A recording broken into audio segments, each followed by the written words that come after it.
in a place that's been very, 2004, devastated by the Lord's Resistance Army. Dave, just bring us an update. We've just got a little clip on that maybe we could roll now. Okay. And this is Barlonia. They put up the government put up a plaque in honor of the victims.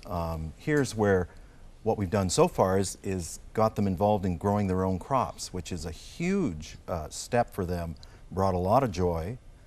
And but it's still, there's areas there that we want to invest more. So that's the memorial in 2004. So we want to get a school, we want to get kids going to school there and bring life back into the next generation. This is such a good news story because we've been watching new life, restoration. And you know, we have devastation here in Canada as we speak, but we have infrastructure to restore the brokenness. They don't.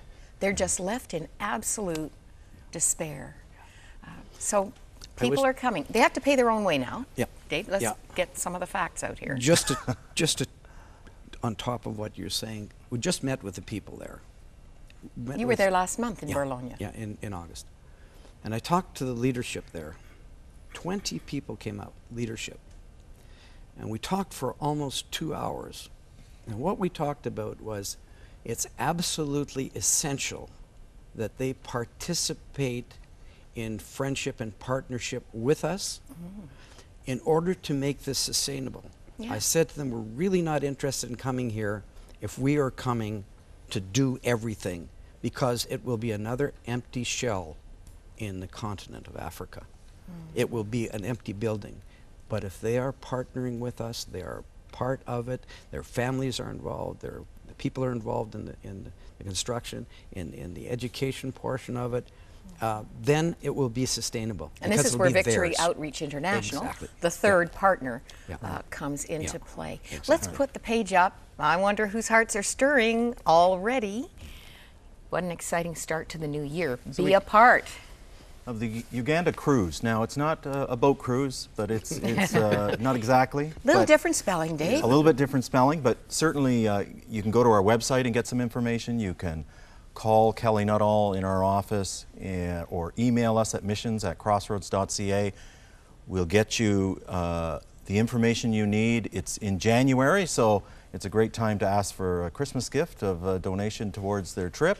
Good idea. There could be churches that are trying to think of what are we going to do next year in our missions. Maybe they're part of a missions committee, and they say, you know what, we'll as a church get involved in some of these trips coming up next year. You know what's not on that page? The date. January 13th to 27th. And that's the first one. So as that fills up, we will have a secondary date, and we will just, we want to give people a chance to go. Rolling. We're going to keep it rolling. We want to finish. We not only want to start the school, we want to finish it and get the kids going to school and be a real blessing. Now, I didn't ask this ahead of time, but is this the beginning of a happy, ongoing relationship? Trips. One of the difficulties in doing missions trips, as you know, Moira, is the logistics of organizing it are extensive. And Dave is coming along.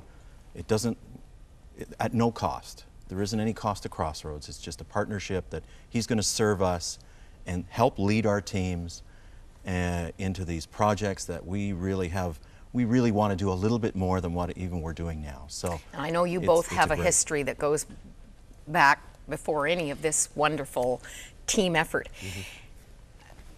Dave, I said I wouldn't say Dave number 1 and Dave number 2. No. But you can call me Mr. Miclash. Mr. Miclash. I was stirred. I had to look a second time. You did not come to know Jesus Christ as your Lord and Savior until the age of 40. You've been making up for lost time. I've been told that you don't have to.